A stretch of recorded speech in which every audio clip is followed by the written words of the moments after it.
khair. Sabahul nur. Kaifa halukum? Alhamdulillah innana bil khair. Antum bil khair? Na'am nahnu bil khair. Baik, pada pagi hari ini kami Haula Alifia dari kelas 2D Program Studi Manajemen Pendidikan Islam Fakultas Agama Islam akan mempresentasikan mata kuliah Filsafat Ilmu.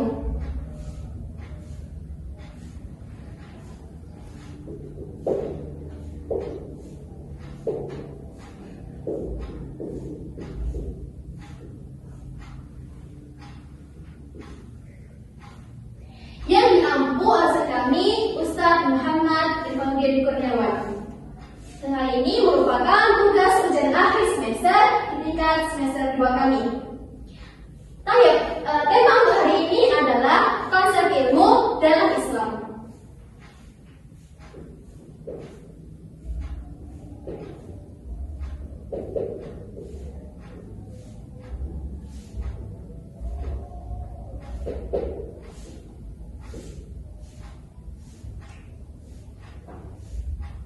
Tema ini kami ambil dari buku filsafat karya Dr. Adian Husaini. Beliau seorang seniman Muslim Indonesia yang terkenal memperjuangkan Islamisasi ilmu pengetahuan. Dalam buku ini, beliau mengkritisi pandangan Barat yang memisahkan ilmu dari agama dan mengajak kita kembali mengingat konsep ilmu yang bijak pada tauhid. Oke, ayo talibah sekalian jidat, mengapa konsep ilmu itu penting?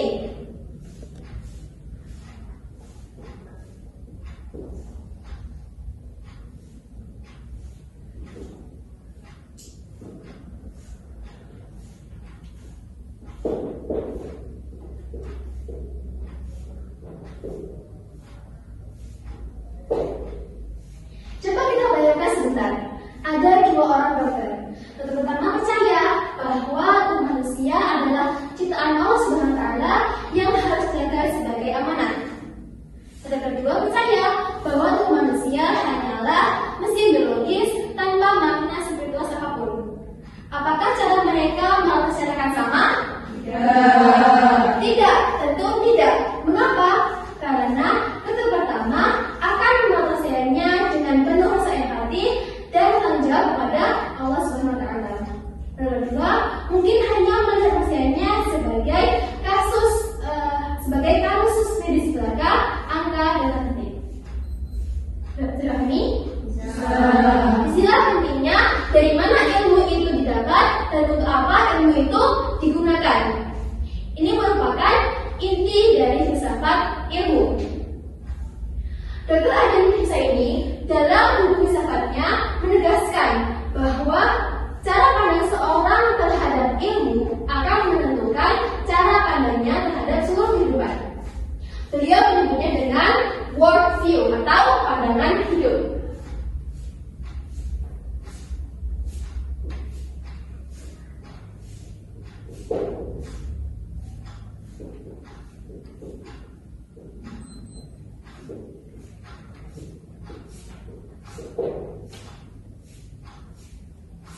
Dan pandangan hidup seseorang akan menentukan keputusan besarnya dalam seluruh kehidupannya.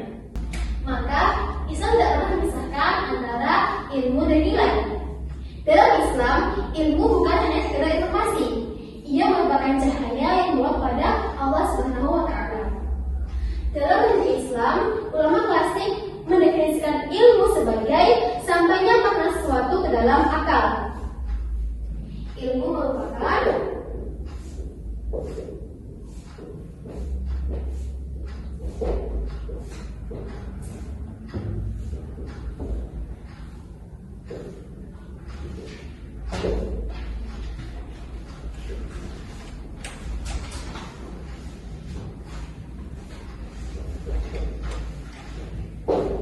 tapi lebih dari definisi itu. Dalam Islam, ilmu memiliki dimensi yang lebih dalam, dan ini berkaitan langsung dengan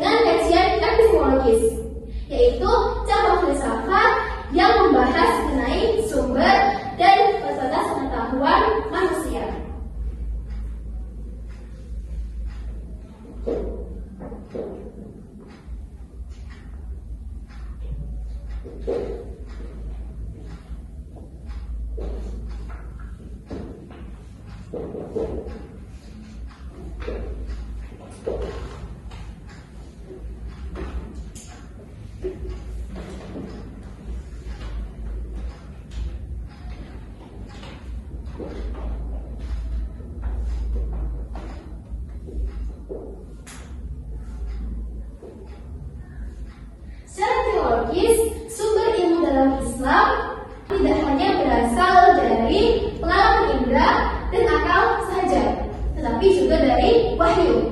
Inilah yang membedakan antara epistemologi Islam secara mendasar dengan epistemologi Barat. Barat hanya mengakui bahwa sumber ilmu berasal dari indera dan akal, sedangkan epistemologi Islam mengakui bahwa sumber ilmu itu berasal dari akal, indera, dan wahyu. Paham benar? Ya. Ini merupakan satu hal yang penting kita bahas hari ini, yaitu sumber ilmu dalam Islam. Baik, coba diulangi. Anti ya Thalibah, apa sumber ilmu dalam Islam? Sumber ilmu dalam Islam ada 3, wahyu, akal, dan panca indera. Dan Asofi, sumber ilmu dalam Islam ada 3, apa? Wahyu, akal, dan indera.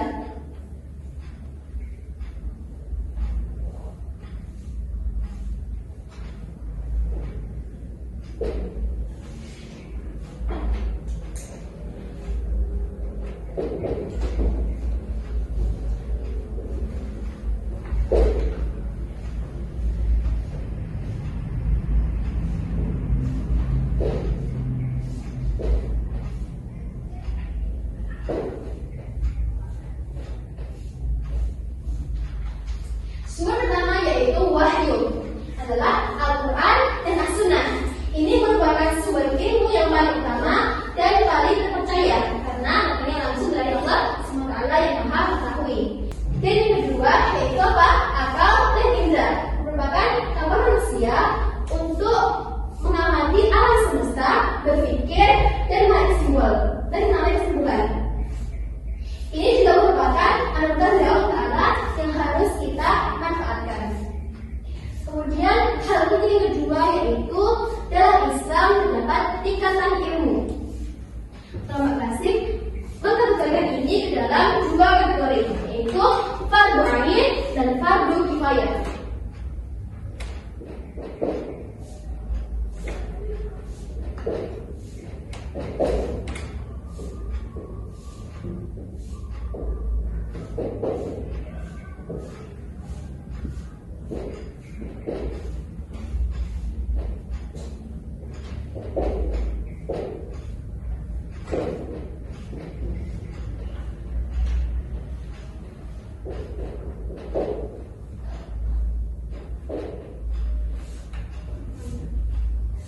Baik, fardu ain adalah ilmu yang wajib dipelajari oleh setiap muslim. Contohnya apa?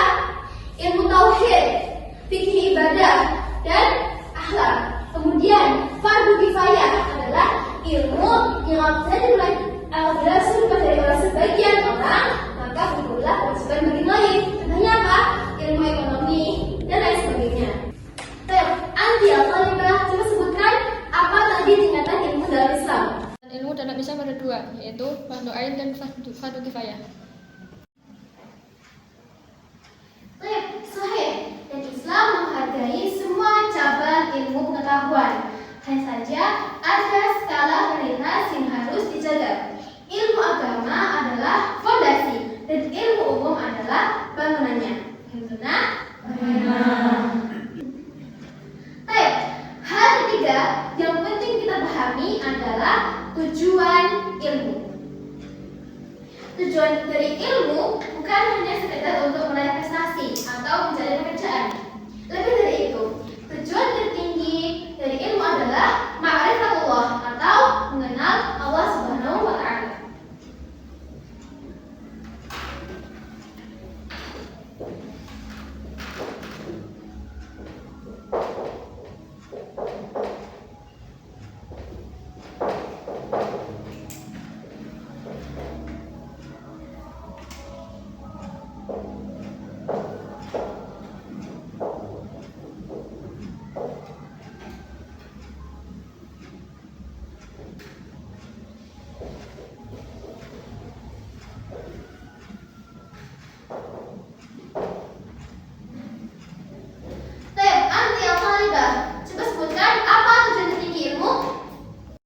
tertinggi ilmu itu adalah ma'rifatullah atau mengenal Allah.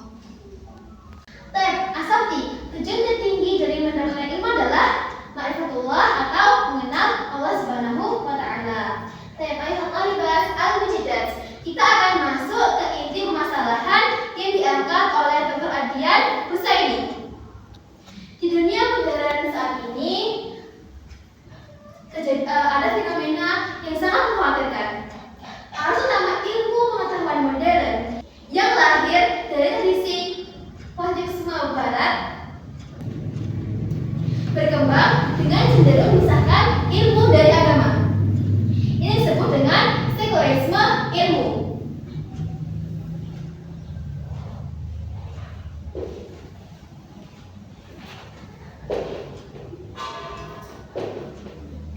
Sekularisme ilmu yaitu memisahkan ilmu dari agama.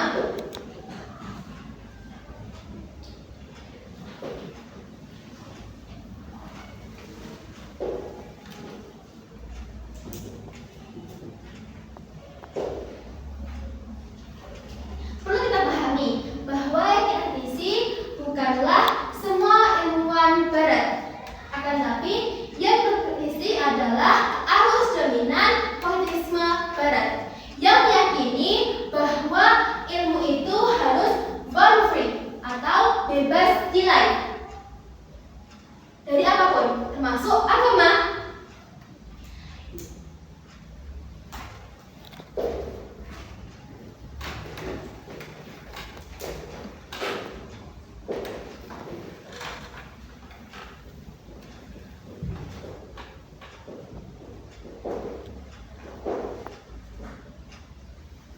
Jadi kita mendapati bahwa ilmu itu bebas nilai, bahkan termasuk agama, akan terdapat pemikiran bahwa manusia itu hanyalah produk evolusi tanpa tujuan tersental. Kemudian tiada yang namanya wahyu, dan semua kebenaran itu harus dibuktikan secara empiris.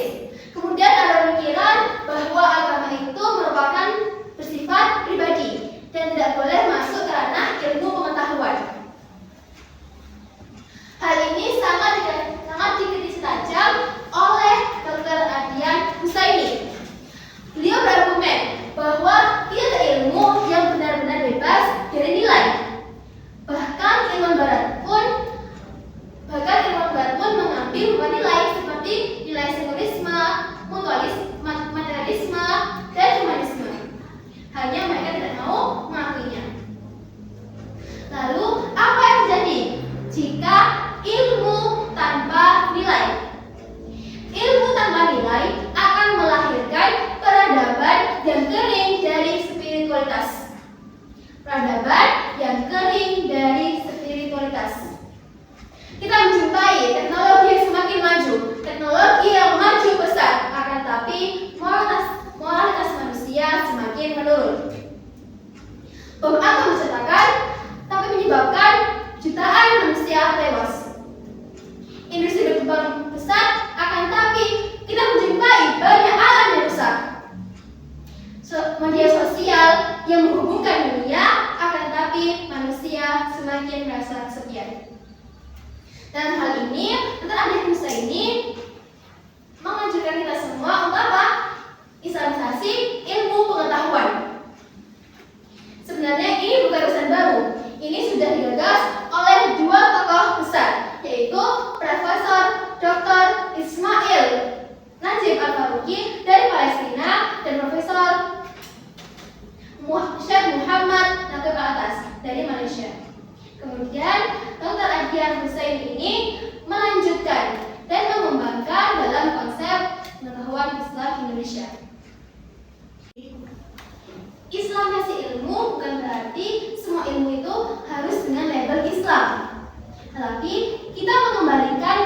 ilmu itu harus dikembalikan kepada kerangka pandangan dunia Islam yang berpusat pada tauhid, wahyu, dan tujuan hidup yang sejati.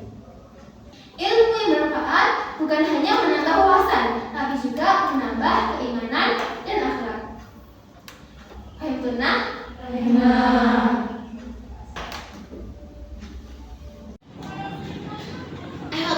Al-mujidat. Lalu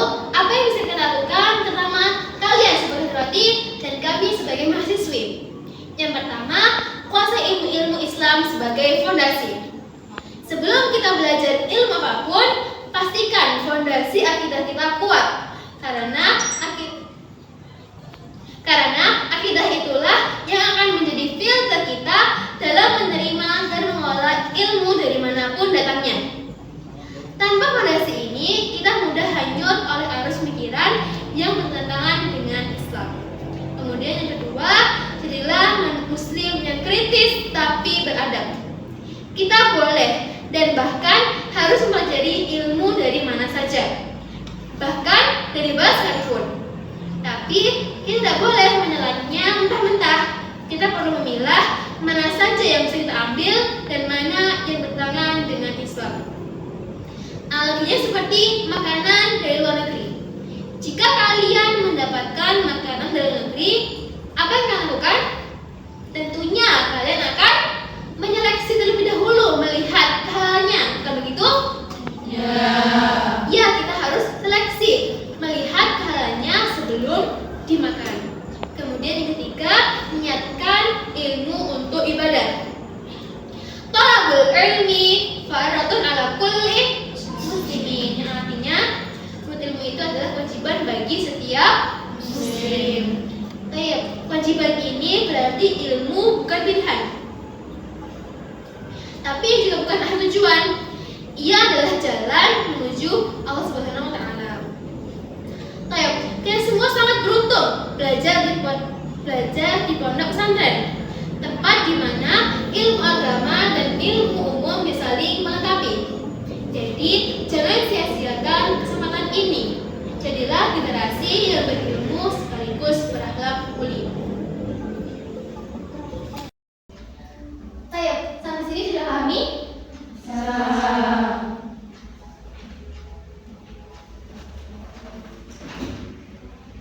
Baik, sebelum saya tutup, saya ingin membuka tanya jawab. Silakan kalau ada yang ingin bertanya atau menanggapi apa yang saya sampaikan tadi.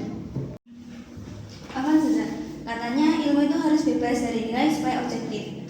Maka apa bedanya dengan konsep ilmu dalam Islam yang tadi antum sampaikan? Ya Ukti, pertanyaannya sangat bagus. Konsep bebas nilai itu adalah klaim dari filsafat positivisme barat yang mengatakan bahwa ilmu hanya valid kalau bisa diuji secara empiris dan tidak dipengaruhi dan tidak boleh dipengaruhi nilai apapun termasuk agama. Tapi secara epistemologis, Dr. Ardian Husaini mengkritisi ini dengan argumen bahwa tidak ada ilmu yang benar-benar bebas nilai. Bahkan ilmu barat pun membawa nilai tertentu seperti tadi nilai sekulerisme, materialisme, humanisme. Mereka tidak mau mengakuinya. Dalam Islam, kita justru jujur. Kita akui bahwa ilmu kita berpijak pada tauhid, dan ini justru membuat ilmu lebih bertanggung jawab, lebih bermakna, dan lebih memberi manfaat bagi manusia. Afwan Ustazah, kalau begitu, apakah kita tidak boleh belajar ilmu dari barat? Bukankah banyak teknologi yang kita pakai berasal dari sana? Tidak seperti itu maksudnya. Islam sama sekali tidak melarang kita belajar ilmu dari manapun. Bahkan dalam sejarahnya, para ulama Islam dulu justru yang pertama kali menerjemahkan dan mengembangkan karya-karya Yunani, Persia, dan India, lalu menyaringnya dengan kerangka Islam. Yang ditekankan adalah metodenya, bukan menolak, tapi mengislamisasi. Artinya, kita pelajari ilmunya, kita ambil manfaatnya, tapi kita tempatkan dalam kerangka pandangan dunia Islam. Kita seleksi dengan timbangan akidah dan syariah. Analoginya, kalau ada makanan dari luar negeri, kita langsung makannya sebelum tahu kehalalannya. Kita latih dulu, begitu juga dengan ilmu. Bagaimana caranya supaya kita sebagai santri bisa menjaga niat belajar tetapi karena Allah, bukan karena ijazah atau pekerjaan? Masya Allah, pertanyaan yang sangat dalam. Ini sebenarnya pertanyaan tentang tazkiyatun nafas, yaitu membersihkan jiwa. Pertama, kita baiki niat setiap hari. Kita niatkan bukan hanya dari awal masuk pesantren. Setiap pagi sebelum belajar, ingatkan diri, saya belajar ini untuk apa? Saya belajar ini untuk mengenal Allah, untuk bisa beribadah dengan benar, untuk memberi manfaat kepada umat. Kemudian yang kedua, jaga lingkungan. Bergaulah dengan orang-orang yang mencintai ilmu karena Allah Subhanahu wa taala. Karena niat itu sangat mudah berubah, sangat mudah terbawa arus oleh lingkungan. Kemudian yang ketiga, baca dan renungkan kisah ulama salaf. Bagaimana Imam Syafi'i, Imam Bukhari, dan para ulama besar lainnya mengorbankan segalanya demi ilmu yang ikhlas. Itu akan menginspirasi kita semua. Dan yang paling penting, terus berdoa, minta kepada Allah agar ilmu kita diberkahi dan niat kita dijaga tetap lurus. Ayo Qalidas Al-Mujidat, dari apa yang sudah kita bahas hari ini, mulai dari pentingnya konsep ilmu, sumber dan tujuan ilmu dalam Islam, kritik terhadap sekularisme ilmu, hingga konsep islamisasi ilmu yang diperjuangkan Dr. Adi Husaini, semuanya bermuara pada satu pesan kunci, yaitu ilmu tanpa iman adalah bahaya. Iman tanpa ilmu adalah mudah tersesat. Tapi ilmu yang berijak pada iman itulah yang akan membawa keselamatan dunia dan akhirat. Secara epistemologis, Islam mengajarkan bahwa sumber tertinggi adalah Allah SWT dan wahyunya adalah panduan agar akal manusia tidak tersesat. Maka ilmu yang sejati bukan hanya yang menambah pengetahuan, tapi yang menambah keimanan dan akhlak. Semoga kita menjadi bagian dari generasi yang Dr. Adian Husaini impikan, yaitu generasi muslim yang menguasai ilmu modern sekaligus teguh dalam akidah Islam.